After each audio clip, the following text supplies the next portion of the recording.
And I felt like this cry from the world at the time about like, what's my purpose? What's my purpose? People who were running multi-million-dollar businesses, people who were working at coffee shops. And it was just like this span, like, what's my purpose was the word. And I just felt like that was so like, people.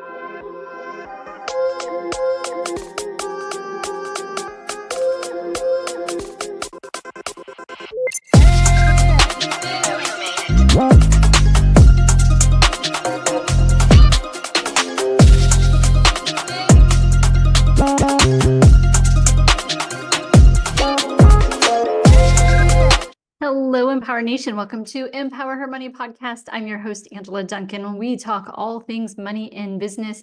Today's episode, I get to interview Lisa Zelnak, and she is a best-selling author, serial entrepreneur. She is the co-owner of Startup Miami, an incredible space for entrepreneurs to use, including a space in which I often use for in-person podcast here in Miami. But she's going to talk about how she's helping entrepreneurs win in this very crowded but very loud space. So check out this interview.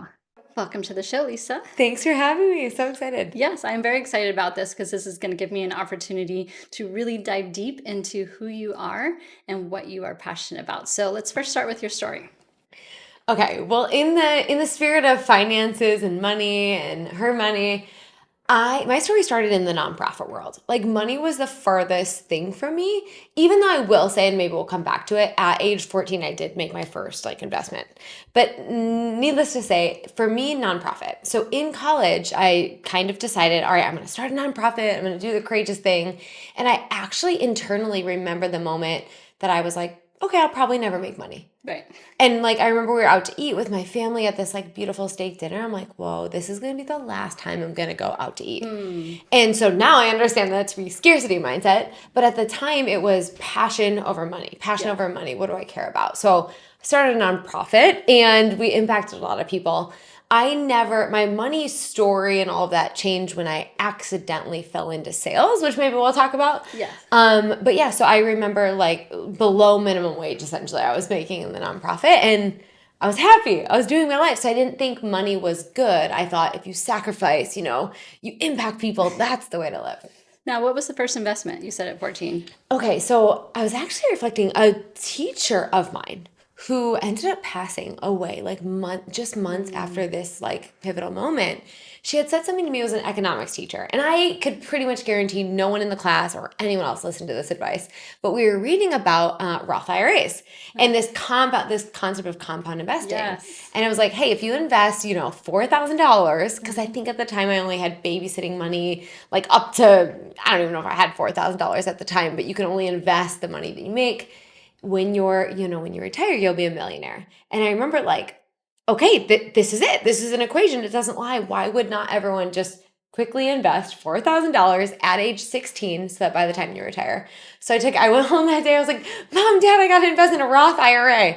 And I did. I invested my $4,000. And I think something about that, though, did put me in empowerment early on, where a lot of times, you were just talking about this, a lot of times we're overwhelmed where to start. So I had already felt like I was winning, which probably did create a good trajectory for me later on. You took action. I took action. That's so funny too, because when I was in high school, I saw just a chart of the same thing, compounding, starting at 18 versus 30. And I was like, wow, I should not wait till investing. Yes. So I love that they just kind of piqued that curiosity and then you took action. Yeah. All right. So from nonprofit world, where do you go next? Yeah. So nonprofit world, well, of course you got to ask people for money, but mixed in with the nonprofit world, I was essentially life coaching without knowing the term. My master's is in counseling and life coaching. And this was 12 years ago.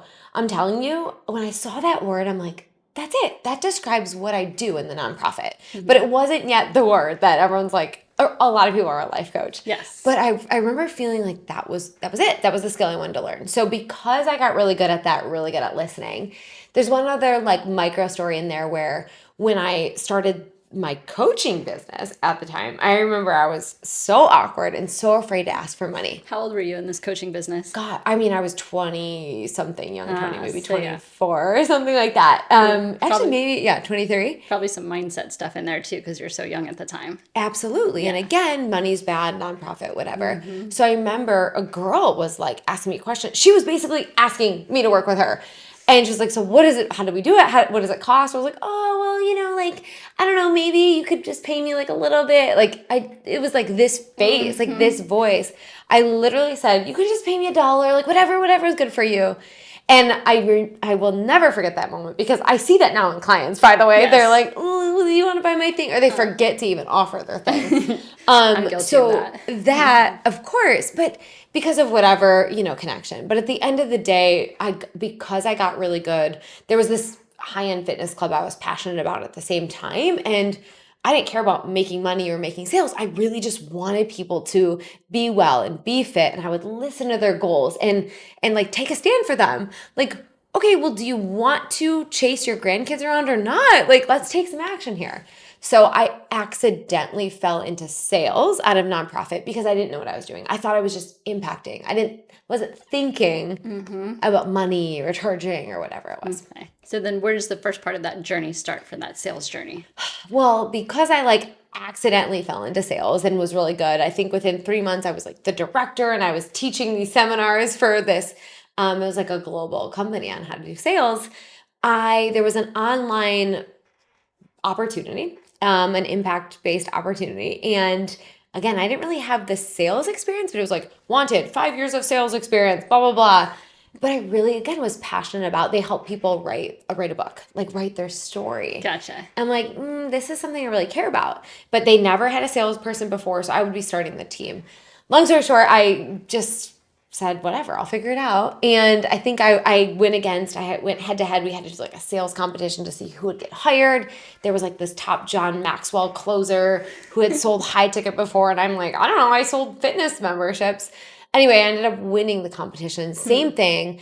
Not worrying about like making sales, but just listening to people. And that's where like my journey now, where I help people scale their business and sales started, because I'm like, oh, no, sales isn't about sales. Just listen and help people, take a stand.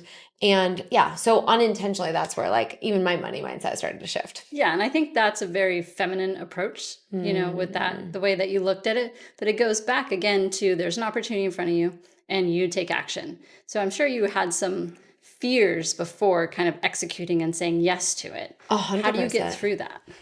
Yeah, to taking the sales role or just even to taking sales calls? Yeah, well, both of them. Yeah, just because you really had to shift from a whole industry, really. Yeah.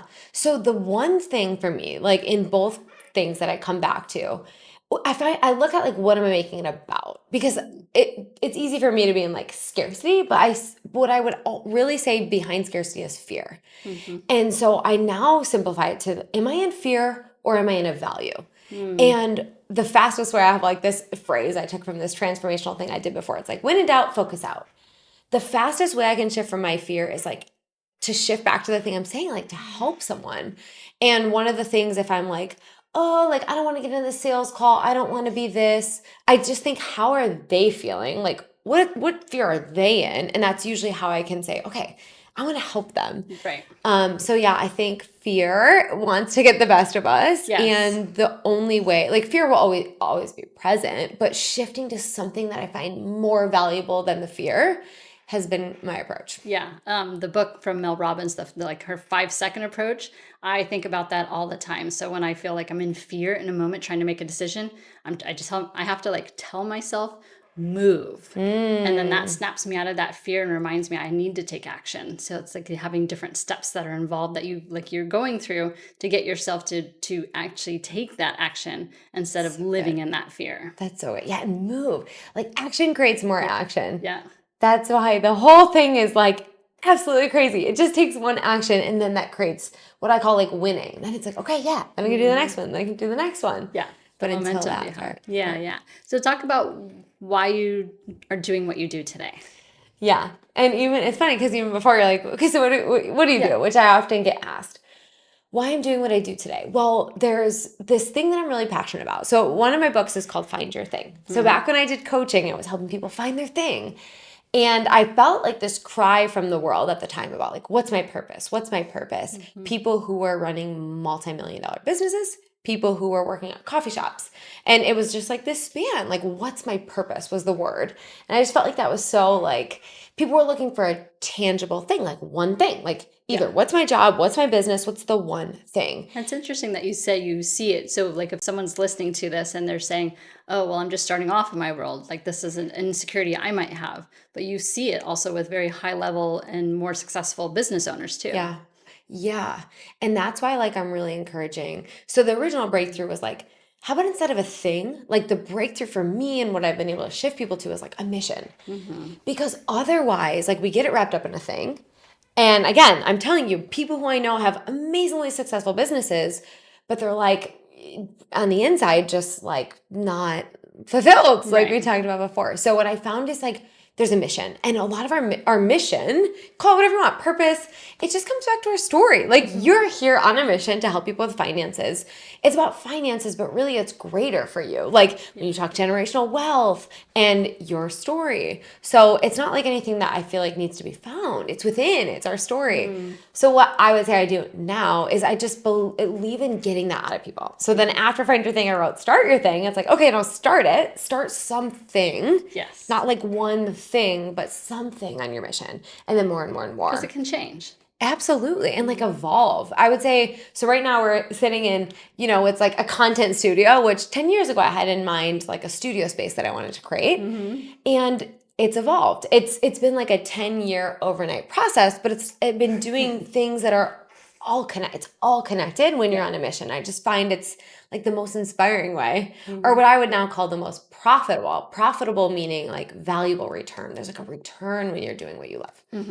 So with the clients that you're working with now, talk about maybe some practical things that you help teach them to get unstuck where they're at. Because obviously, you can talk about this too, what type of clientele you work with, but some practical items that maybe someone isn't thinking about. Okay, so good. So I now have the name for who I work with, which is visionaries. I work with high-level visionaries who are running, $5 million, $20 million companies, which again, in the startup world, that's still considered small, but also like big when it's your vision.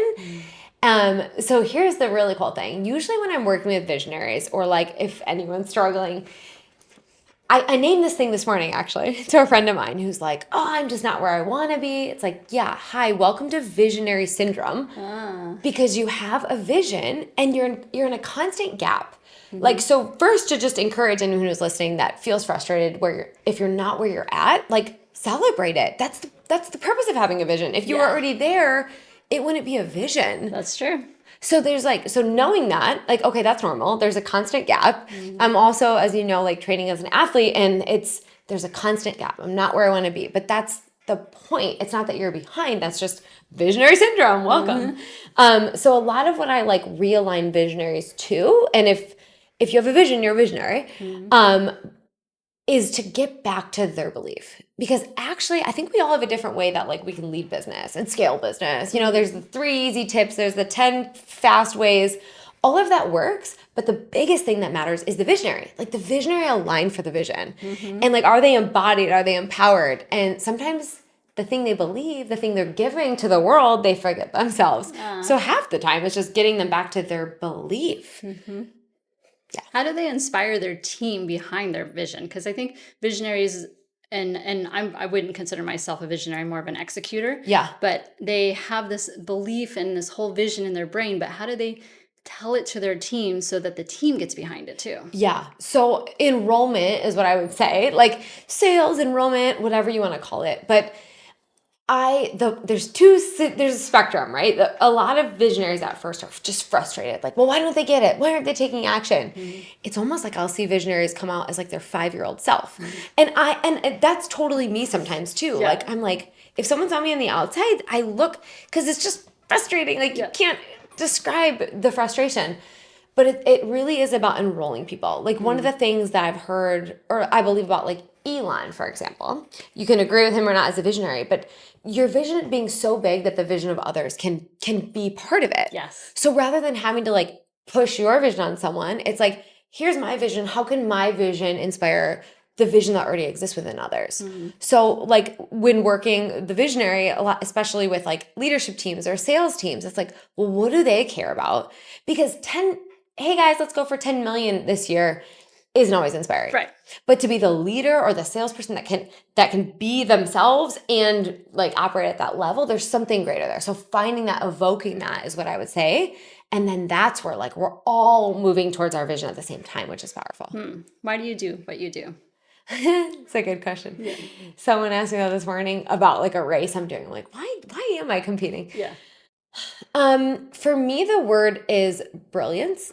And it goes back to my story, I would say. There's like, my story is trying to chase and constantly be seen, like having to be the best at age like 16, having to be the top of my class, having to be the best athlete, having to be like the best for all these other people. It was exhausting. And even that, goes back to my childhood. My dad is the best. And he was the one I was like, Dad, like, look, I'm doing good. I'm doing good. So this idea of like trying to be like, recognized versus seen, like finally coming into myself of being like, I'm seen for being me, for like my natural brilliance, and just wanting people to get to step into that too. Like the world has rules. Maybe you guys haven't felt the pressure, but growing up, I constantly felt like the world was putting this pressure on me of who I had to be. And so tapping into like, oh wait, my worth is there no matter what. That's what I want for people. That space, what I call brilliance, where they're giving back. They're like just in their full worth. Especially for women, there's a quote I love. It's, a worthy woman will change the world. Like a woman who knows her worth will change the world. So that way, instead of seeking like to be recognized, we can just, give back what we naturally are. Yeah. So you've touched on your health a little bit. How important for you is like your health with business? And do you teach that to your clients as well? So good. So even more than the outcome of health, because I believe in longevity, like that's something I care about, how I train, how I do my things. But it's actually the way of training that I think is so, that's what I'm like working with my clients on. When I think about a business, I think about it like the body. There's the mind, the spirit, and the body. The CEO being like the mind, the spirit, but the body's the business. And at the end of the day, like, are you building strength for your body? Sometimes CEOs will try to push their body really hard, which, okay, I do sprints, but if I'm doing sprints all the time, so really I use the analogy of health because it's something that I get. Like, are you fueling it? Are you training it for the conditioning? Are you building strength? It's just such a good analogy. So even as I train now as an athlete, it's really because I believe the way I train, I don't just jump in the cold plunge every day for 5 minutes just for the sake of the cold plunge. Yeah, it has health benefits, but it's the mindset benefit that I know translates in so many other areas. And then I can call my clients to that too. Like, yep, it's hard. Okay, what are you going to do about it? Right. But yeah, it's doing what's needed. It's taking that action. It goes back to that. You're such an action taker. So I love that too. All right. So if our audience wants to get in touch with you, learn more about what you do, what's the best way? Yeah. So we have some really cool things, especially if you're a visionary, like definitely hit me up. On Instagram, you can see all my things, Lisa.Zelenak, Zelenak. And by then we might have some cool action items for visionaries. So yeah, let's connect, and especially for visionaries, like that's like my final encouragement, like own it. Own yourself as a visionary. This is more and more the message I'm like learning to step into. And when it comes to money, it doesn't have to be, you don't have to make millions necessarily, but like if you have a vision for something, step into it. That's what we're here for. Gotcha. Fun question for you. Okay. If you could have a superpower, what would it be and why? I used to say to be invisible. I think I would go to read minds, which I feel like is actually the thing I like try to aspire to do. Yeah. Because we don't always say what we're thinking. We kind of say what we think you want to hear. And that doesn't help you as a coach. Like if I'm not telling you what I actually need, then how do you really coach me? Yeah. And then even awareness, like, oh, I'm feeling sad. That's so, I have at night, I'll just like journal from the day. It's like, oh, I didn't realize that. So even for myself to read my own mind could even be a fun superpower. Yeah. Or, Or to fly, that'd be cool too. Yep. And we're in this amazing space. So if you're in Miami, tell us about this space, the vision behind it, and then how people can reach you for it. Yeah, so it's called Startup Miami, and the idea is whether, you just have an idea or you're making millions, like coming back to why you started your thing, like staying rooted in that. And yeah, we have a video studio, we have a content studio. We've had some fun masterminds here. Startup_Miami on Instagram. Yeah, again, for visionaries, like there's so many people that haven't done anything or, maybe like started writing their book or Angela, so many people like want to do a podcast. Angela's gotten a million people that are like, I want to be like you, I want to do a podcast. But to actually get started, for some reason, seems difficult. So it's actually the intention is for people who are starting because, you can do it. You can totally do it. Yeah. And it's a podcast studio is amazing. So but you got to put in the reps and you got to take the action. Yes. Be like Angela, hashtag. Well, thank you so much for being on Empower Her Money. Thank you so much. See you soon. Thank you so much for tuning into Empower Her Money podcast. Hope you enjoyed this episode. Don't forget to subscribe, share this podcast, and leave a review wherever you are tuning in.